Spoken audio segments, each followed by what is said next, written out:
Hi everyone, I'm back on to share a bit of my testimony with you today.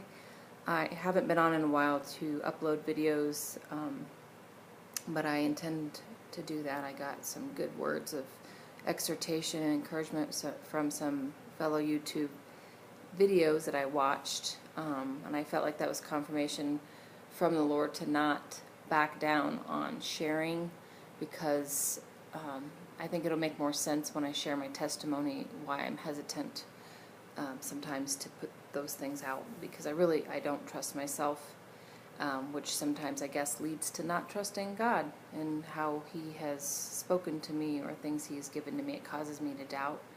So I'm going to try to do this briefly. I feel like it may help somebody. I feel like it would help my few subscribers to just kind of understand a little bit more about me and why I'm even on here, why I feel compelled, and also, we have overcome him. I mean, Revelation talks about those who overcome him by the blood of the Lamb and the word of their testimony, and they did not love their lives so much as to shrink from death. I don't know the exact wording, but I feel like that's pretty close to, and I think it's, let me look it up. Revelation, I think it might be Revelation 5 or 6. Yes, it's Revelation 6. It's one of the seals, the martyrs for Christ, and it starts up in verse 9. Anyway, a little bit about my background. My birth mother was in the occult. And when I say occult, I mean the occult. I mean sacrificing to Satan, worshiping Lucifer, the whole nine. I was 3, my brother was 5 when we were adopted, but I just told my adopted family basically everything. I was just like a little chatterbox that I couldn't be quiet. My older brother was afraid of what might happen to him, so he always kept everything inside and tried to get me to be quiet because of what they had told us that they would do to us if we spoke out. But I just didn't have a filter, I guess, when I was little, because I just spoke about things that no 3-year-old would even know about unless they had actually witnessed. And some of those things that I had said was, my brother and I we were neglected, we were starved. I actually almost died of malnutrition several times before I was a year old.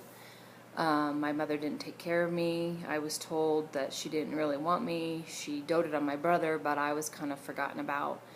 I was taken into, picked up by the police for directing traffic in my diaper, in nothing but a diaper. We would play around construction sites. I remember vividly, actually, we lived in a trailer home out in the middle of nowhere, and I remember my brother and I would hide dog food. I don't ever remember having a dog, but we would hide dog food in our bed, like under the covers and wherever we could, so that we would have something to eat because we didn't have a lot of food. I remember standing on the countertops trying to find ways to break into these cans of food that we would find. We couldn't find a way to open them. So I remember doing that. So I don't remember that feeling of hunger, but I remember doing those things. So I'm like, we must have been pretty hungry if we were doing those things. The other main thing that I remember, this wasn't told to me, was my brother and I saw a human sacrifice. We were taken out to this place. In my mind, it's like an old house. I don't know really any of the details about it, except we were supposed to stay in the truck, and I'm guessing it was either my mom or a stepdad. We had several men in and out of my mom's lives that we were exposed to and suffered abuse at their hands. But I remember going up to the window and looking inside, and what we saw was like a semicircle of people in these dark cloaks with hoods. They were chanting something, and they held this baby up, and there was a fire going. We were in the semicircle around a fireplace, and they held this baby up and were chanting, and then they threw the baby in the fire. And I remember I was telling my adopted parents, we heard the baby crying, and then they threw the baby in the fire. So I had PTSD from that when I was little, and there was something that came on the TV one time, and people were kind of going around the room like this. I don't know, dancing like that. I don't know if it was the music. I don't know if it was the way they were dancing, but I literally freaked out and ran upstairs. I mean, little things like that would be triggers for me. The other main thing, which is why nobody can convince me that Satan isn't real, nobody can convince me that the supernatural isn't real, because of my mom's involvement in the occult. We were in our trailer alone, and I don't remember this. I've been told this by my adoptive parents, because I explained it to them when I was 3 years old, when we came to live with them. But because of her involvement in the occult, there was I don't even know what the picture looked like, but there was a picture on the wall, and Satan came out of the picture. And my mom got so frightened that she ran in the bathroom and locked me out with him. And what I explained to my adoptive parents is that he had a dog face and long red fingernails, which he was clicking on his teeth, and he kept repeating that he was going to get me. Now, I had some exposure to church because my adoptive parents actually took me. Like, it's a long story. My adopted dad and my birth mother were actually first cousins.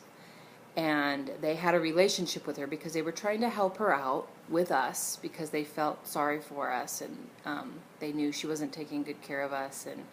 And so she would actually go to my adoptive parents, which were my dad was her cousin, and would leave us with them, and for periods of time. There was a period of time she lived with them, and we lived with them. And then whenever she got a new man in her life, she would want us back, and she'd want her family back, and so she'd take us back. So that happened, several times. So whenever we were with them, we would go to church with them. So I must have heard the gospel. I must have heard of Jesus, because when he was in my face saying that he was going to get me, I just kept repeating, Jesus is my friend, Jesus is my friend, and he went away. And the reason they found out about this is because they realized that during the night, after we came to live with them, during the night, I would get up. First of all, I had to have all doors, I had to have all drawers, all doors closed. Nothing could be open in the middle of the night. And I know that's kind of common for kids. Also, whenever I would see a picture, I would say, is that coming out of the picture? Is that coming out of the picture? And they couldn't figure out why I was saying that. And then also, I hated red fingernail polish. Whenever somebody wore red fingernail polish, I would grab their hand and say, get that off. Because they didn't know. So my adoptive parents were trying to figure out why I was having all these triggers. They couldn't get to the bottom of it. And then my aunt was staying with us one night, and so what I would get up is I would get up in the middle of the night, and I would fidget, and I would get into things, and just, I don't know, that's how I was coping, I guess. And so they laid newspaper down in my room around my bed, and my aunt was sleeping in the room with me.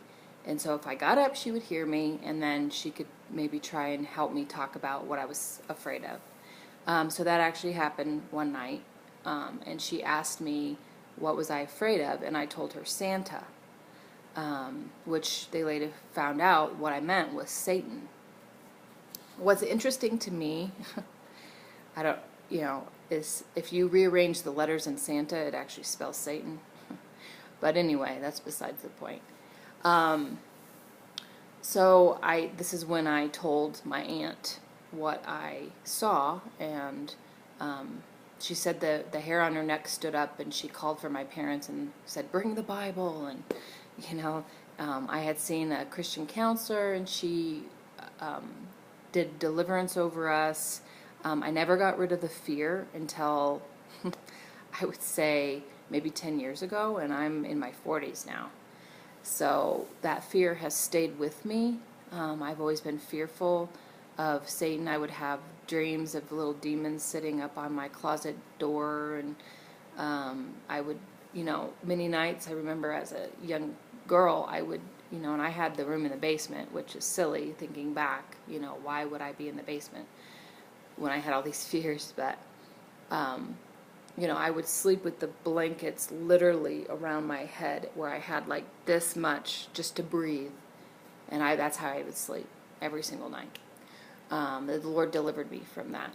So I don't know how much time I'm going to have. I'm already at 10 minutes, so I may need to do a couple more videos, because that's just kind of like the start, like my background.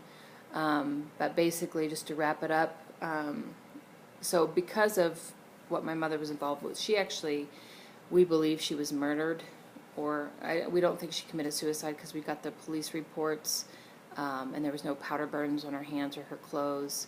But my stepfather at the time, he was never charged with any crime, but she basically got shot in the heart. We were actually there when it happened. She was in her early 20s, sadly, and she got shot in the heart, and I saw it. Both my brother and I saw it, and for many years I had this memory of, like, I could see her laying on the bed, like she was sprawled out, and her long black hair was like sprawled out on the bed, and I could see her, but then there was something blocking my view. Well, I didn't find out till maybe 10 years ago. That was my brother, my 5-year-old brother, standing in front of me so that I wouldn't, see it. He was always very protective of me, except for couple times of things that had happened, that he poured chemicals in my face when I was laying in my playpen.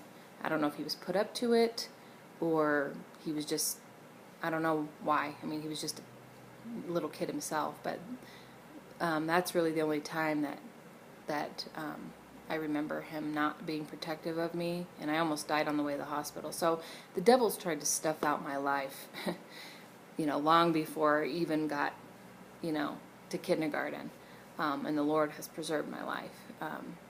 So that's part of my history, part of my testimony about how God has, rescued me. So after my mother died, my adoptive parents, actually my second cousin, my dad is my second cousin, but they did adopt us. So then we were raised by them in a Christian home.